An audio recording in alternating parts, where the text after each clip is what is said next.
परम सुखदम केवलम ज्ञानमूर्तिम।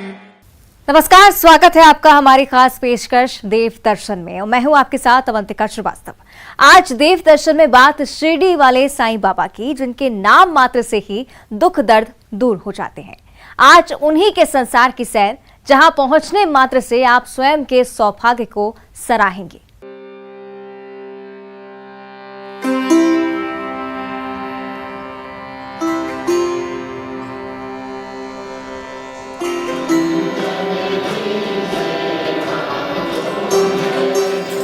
पूरे देश दुनिया की आस्था के सबसे बड़े केंद्र में से एक है शिरडी। महाराष्ट्र का सबसे बड़ा तीर्थ क्षेत्र और धनवान मंदिरों में से एक।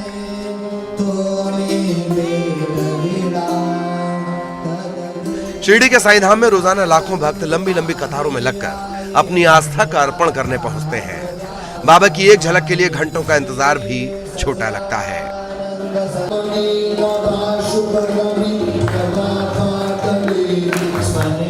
एक फकीर जो पहली बार शिरडी आया और इसी खंडोबा मंदिर में उन्हें साईं नाम मिला। भगत महालसापति द्वारा उन्हें कहा गया, आओ साईं। और इसी साईं नाम को परिधान करते हुए साईं बाबा ने मानव कल्याण के लिए अनगिनत चमत्कार किए, मानव को सही दिशा दिखाई। इसी साईं नाम को आज हम साईं बाबा के नाम से जानते हैं।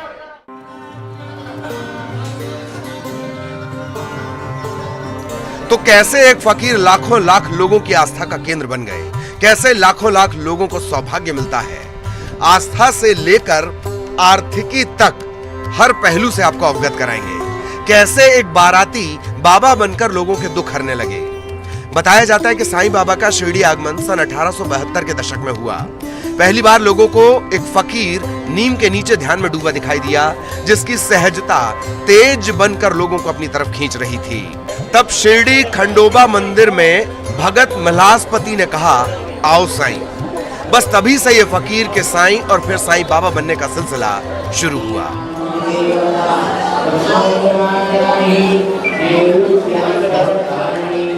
यह है साईं बाबा की द्वारका माई, जो कभी कभार खंडर मस्जिद हुआ करती थी। इसी मस्जिद में बैठकर बाबा ने अपना पूरा जीवन व्यतीत किया। सबसे अधिक समय बाबा ने इसी मस्जिद में बिताया और इसका नाम दिया द्वारका माई। बाबा ने जो भी चमत्कार किए वो सभी चमत्कार इसी मस्जिद में बैठकर, यानी कि द्वारका माई में बैठकर किए।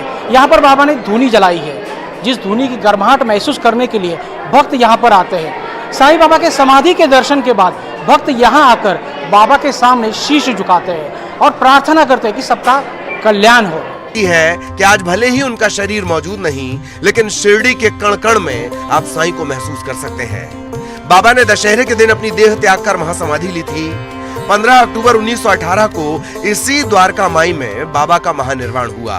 खास बात यह कि साईं ने दुनिया छोड़ने के संकेत पहले ही दे दिए थे। उनका कहना था कि दशहरे का दिन धरती से विदा लेने का सबसे अच्छा दिन है।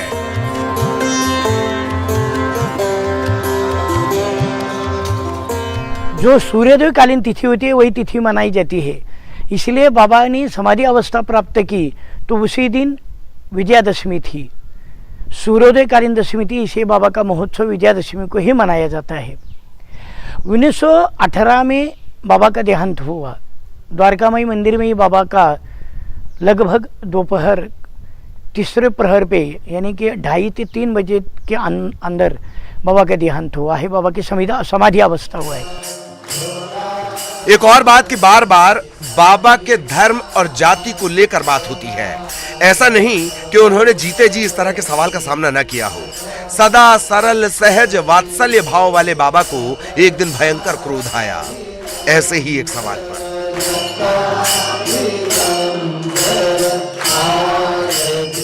बाबा अचानक क्रोधित हो गए और अपने सब वस्त्र निकाल के धूने में डाल दिया। दिगंबर अवस्था में खड़े हो गए और जोर से बोलने लगे कि आप मुझे पहचानो, मैं हिंदू हूं या मुसलमान हूं। तो भागुजी शिंदे नामक उनका भक्त था, वो उनके पास गया। उन्होंने लंगोट पहनने के लिए प्रयास किया तो उनको ने सटका से बाबा ने मार दिया और बोले यह मेरा सिमोल्लंघन है। सभी मुझे मेरे लिए आशंका लेते हैं कि मैं हिंदू या ब्राह्मण हो या मुस्लिम हो, तो आज पहचानो सब कुछ मुझे। कहा यह भी जाता है कि बाबा के समाधि मंदिर की जगह कृष्ण मंदिर बनना था, लेकिन नियति को कुछ और ही मंजूर था। इसकी कहानी भी दिलचस्प है। बाबा की देखरेख में द्वारका माई के पास नागपुर के भक्त गोपाल राव बूटी बाड़े का निर्माण करवा रहे थे। यहाँ पर मुरलीधर की मूर्ति स्थापित होनी थी, लेकिन बाबा की इच्छा से महानिर्वाण के बाद उनका शरीर यहाँ रखा गया और बूटी बाड़ा हो गया श्री साईं बाबा समाधि मंदिर। वो चबूतरा वही बन गया कि जिस चबूतरे पर कृष्ण कन्हैया की मूर्ति यानी कि मुरलीधर की मूर्ति स्थापन करनी थी, मगर बाबा बीमार पड़ गए और बाबा का आखिरी सेंटेंस था, वाक्य था कि मेरा देह बूटीवाड़े में रख दो।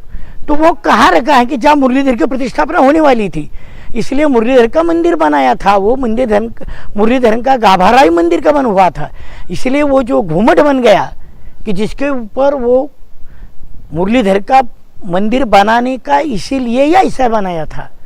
मगर बाबा का देहांत होने के बाद, बाबा की समाधि अवस्था होने के बाद बाबा का देह वहाँ रख दिया, और बाबा का देह रखने के बाद समाधि तो हो गई, किंतु उस समाधि को किसकी है वो देखने के लिए प्रतिमा चाहिए, इसलिए बाबा का फोटो रखा था। शुरुआत में समाधि स्थल पर बाबा की एक फोटो रखी गई, वहीं पर चारों प्रमुख आरतियां होती थीं, लेकिन 1954 में यहाँ प्रतिमा की स्थापना हुई। सवाल सिर्फ मूर्ति की स्थापना का नहीं है, पते की बात यह है कि कैसे प्रथा और परंपरा क्रांतिकारी फैसले से बदले जाते हैं, उसकी वानगी है ये मूर्ति।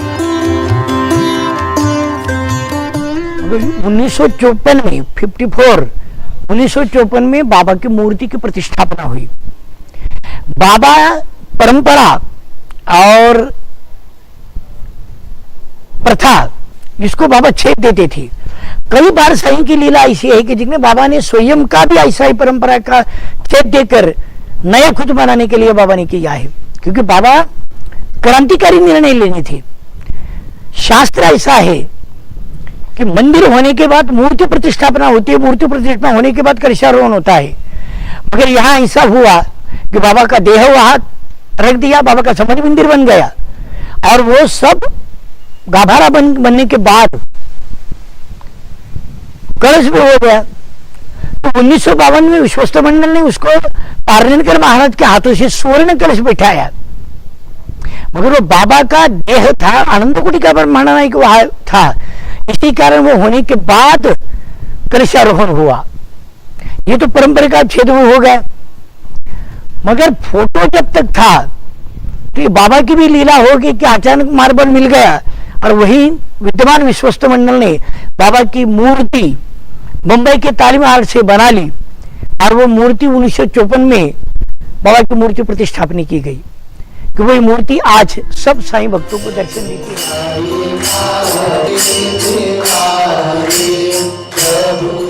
आस्था की राग जो लाखों भक्तों की एकमात्र आस है। चमत्कार नहीं तो क्या कहें कि कड़वी नीम मीठी लगे। जिसके जाति धर्म पर निशाना साधा गया, वहां उत्सवों की छटा देखते ही बनती है। इसके अलावा बाकी है साईं धाम का आर्थिक पहलू। तो बने रहिए हमारे साथ। साईं धाम से न्यूज़ 18 के लिए सुनील दवंगे की रिपोर्ट।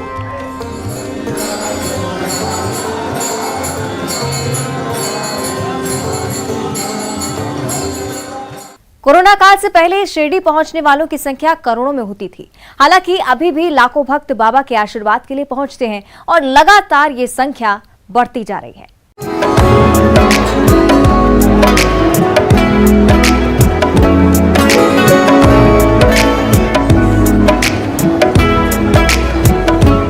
देश दुनिया के लाखों भक्त और साईं के प्रति अपार आस्था एक सैलाब सा लाती है।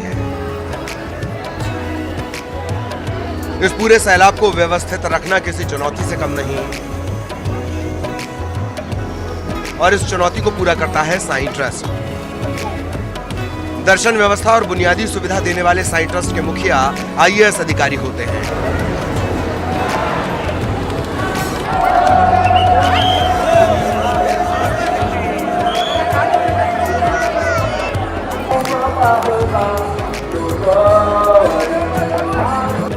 सुबह 4:45 पर साईं बाबा के मंदिर के कपाट खोले जाते हैं। उसके बाद काकड़ आरती और फिर बाबा का मंगल स्नान।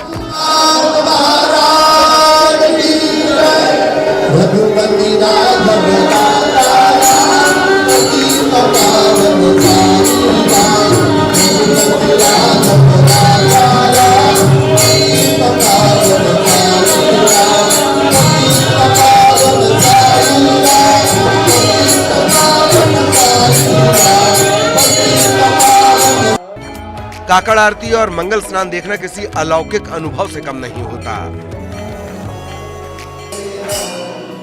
काकड़ आरती के बाद मध्याह्न आरती, सायं आरती, इसे धूप आरती भी कहते हैं, और फिर शेजारती यानी शयन आरती होती है। इसके बाद समाधि मंदिर को बंद कर दिया जाता है। साईं बाबा हमारे यहाँ पे सबसे महत्वपूर्ण चारों आरतियाँ होती है। सुबह की काकड़ आरती, दोपहर की मध्य आरती, शाम की धूप आरती और रात की शेज आरती। और सुबह 5:15 बजे काकड़ आरती, बाबा की काकड़ आरती होती है, और रात को 10 बजे बाबा की शेज आरती यानी नींद से पहले की आरती होती है। जैसे सुबह बाबा का मंदिर खुला होता है, उनके बाद बाबा का स्नान होता है, आरतियाँ होती है, बाबा को प्रॉपर तरीके से खाना खिलाया जाता है, और चारों आरतियों के बीच में पूरी तरह से भाविक दर्शन करते हैं बाबा का। दर्शन की हमारे यहाँ पे 2 प्रकार की व्यवस्था है। आप ऑनलाइन भी दर्शन कर सकते हैं, ऑनलाइन बुक करके, और आप ऑफलाइन भी दर्शन कर सकते हैं। और हमारी नई दर्शन रांग अभी जो चालू होने वाली है, उसका अभी इनॉग्रेशन होने जा रहा है। इसके बाद वो चालू होने के बाद भाविक पूरे नई दर्शन रांग से दर्शन करेंगे। सालाना करोड़ों भक्तों को बुनियादी सुविधाएं देने के अलावा भी साई ट्रस्ट कई जिम्मेदारियां निभाता है।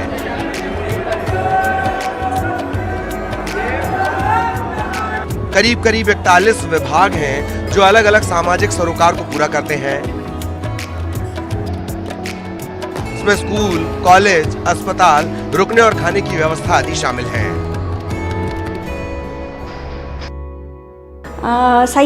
कोरोना के बाद साईं बाबा विश्वस्त संस्थान की हर एक्टिविटी पूरी तरह से खुली हो गई है।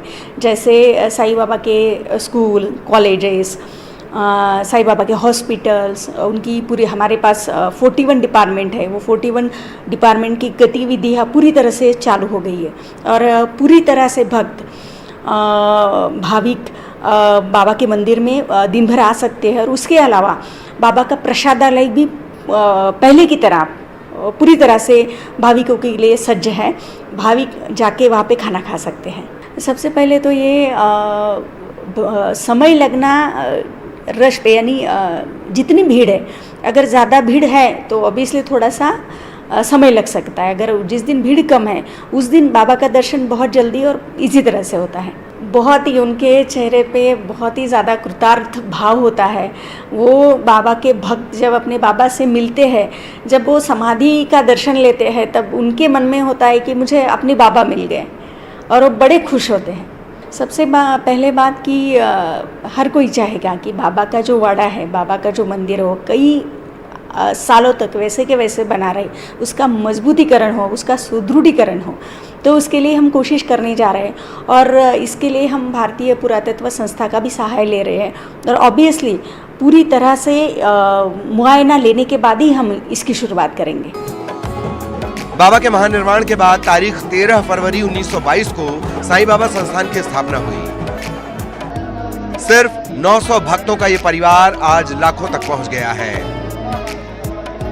आपको हैरानी होगी कि संस्थान का पहला बजट 3200 रुपए था, और आज 2300 करोड़ की एफडी है, जबकि करीब 450 किलो सोना ट्रस्ट के पास है। दरबार को 125 करोड़ तक का अधिकतम दान मिल चुका है। हफ्ते में 2 बार दान की रकम गिनी जाती है। ये तो हुई ट्रस्ट की आर्थिक सेहत, लेकिन अभी भी बाकी है कई दिलचस्प पहलू जो शिरडी के साईं दरबार को पूरी दुनिया में अनोखा बनाते हैं। साईं धाम से न्यूज़ 18 के लिए सुनील दवंगे की रिपोर्ट।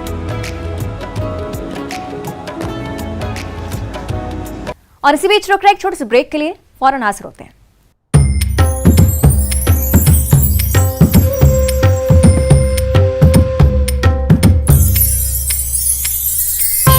श्री सच्चिदानंद सद्गुरु साईनाथ महाराज की जय। ब्रह्मानंदं परम सुखदं केवलम ज्ञानमूर्तिं।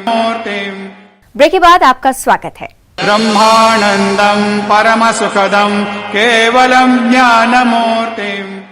जिस दौर में धर्म पर चर्चा सबसे ज्यादा हो रही हो, जिस दौर में धर्म अखाड़े का सबब बने हो, उस दौर में शिरडी के साईं दरबार में शान से लहराती है 2 रंगों की पताका।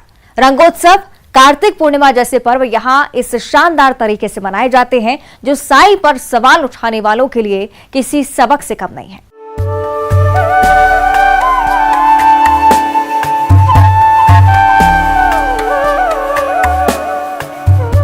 ये महज एक मंदिर की पताका नहीं, एकता की मिसाल भी है।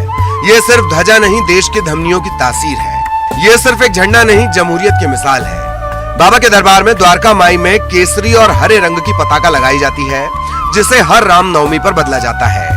इस पताका को सद्भाव से जोड़कर देखा जाता है।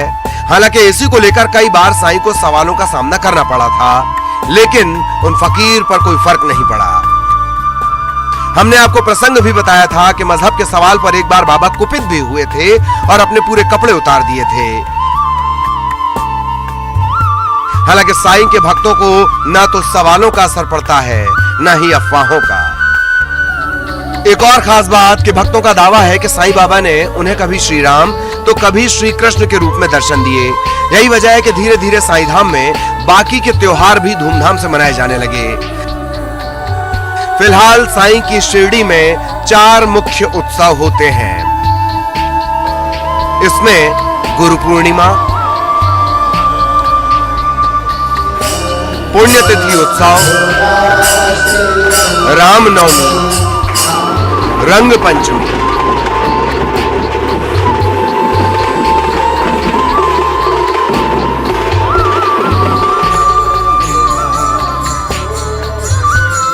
इन उत्सवों की छटा यहां देखते ही बनती है। खास मौके पर निकलती है बाबा की स्वर्ण रथ यात्रा, जिसमें सोने के रथ पर बाबा निकलते हैं और भक्त नाचते गाते बाबा का जयकारा लगाते चलते हैं।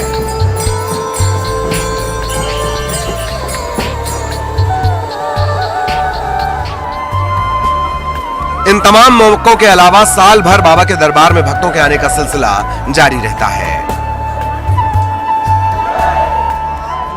बहुत अच्छा दर्शन हुआ, मुझे बहुत शांति लगता है इधर आके। बहुत दूर से आती हूँ, बहुत चल के आती, लेकिन तकलीफ होती है, दोनों घुटने खराब है, लेकिन मुझे बहुत अच्छा लगता है। साईं बाबा को बहुत दिल से मानते हैं और जो मांगते हैं वो पूरा हो जाता है, इसलिए आते हैं हर साल। हम चल के आते हैं, 7 दिन लगता है चलने के लिए।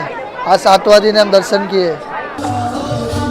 साईं बाबा समाधि मंदिर के अलावा भी कई भक्त कई जगहों पर अपनी आस्था का अर्पण बाबा को करते हैं, जैसे साईं का गुरुस्थान। कहते हैं इसी गुरुस्थान के समीप नीम वृक्ष के नीचे जलते हुए दीपक निकले थे। बाबा ने स्वयं इसे गुरुस्थान बताया था। माना जाता है कि इस कड़वी नीम के पत्ते मीठे हैं।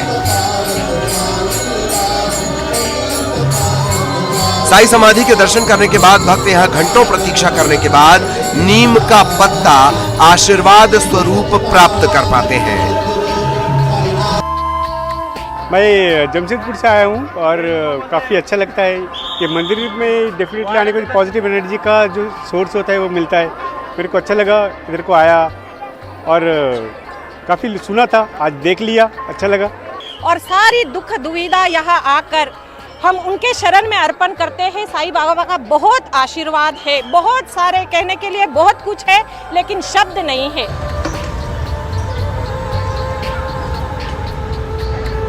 गुरु स्थान के साथ लगा हुआ है नंदी दीप और लेंडी बाग। इस लेंडी बाग के मालिक खुद साईं बाबा थे, जिन्होंने यहाँ मौजूद एक एक पौधे की देखभाल की, जो आज बड़े बड़े वृक्ष बन गए हैं। यहाँ एक कुआं भी है जिसका इस्तेमाल साईं बाबा किया करते थे। नंदा दीप में भक्त उस दीपक के दर्शन करने पहुंचते हैं जिसके बारे में कहा जाता है कि ये कभी बुझा नहीं, हमेशा जलता रहता है। जैसे सुबह बाबा का मंदिर खुला होता है, उनके बाद बाबा का स्नान होता है, आरतियाँ होती है, बाबा को प्रॉपर तरीके से खाना खिलाया जाता है और चारों आरतियों के बीच में पूरी तरह से भाविक दर्शन करते हैं बाबा का। दर्शन की हमारे यहाँ पे 2 प्रकार की व्यवस्था है। आप ऑनलाइन भी दर्शन कर सकते हैं, ऑनलाइन बुक करके, और आप ऑफलाइन भी दर्शन कर सकते हैं। और हमारी नई दर्शन रंग अभी जो चालू होने वाली है, उसका अभी इनॉग्रेशन होने जा रहा है। इसके बाद वो चालू होने के बाद भाविक पूरे नई दर्शन मार्ग से दर्शन करेंगे। कोरोना के बाद साईं बाबा विश्वस्त संस्थान की हर एक्टिविटी पूरी तरह से खुली हो गई है। जैसे साईं बाबा के स्कूल, कॉलेजेस, साईं बाबा के हॉस्पिटल्स, उनकी पूरी हमारे पास 41 डिपार्टमेंट है, वो 41 डिपार्टमेंट की गतिविधियाँ पूरी तरह से चालू हो गई है। बाबा के पूरे जीवन काल में सबसे खास जगह थी द्वारका माई। किसी वक्त का खंडहर आज आस्था का सबसे बड़ा स्तंभ है। बाबा के हाथों से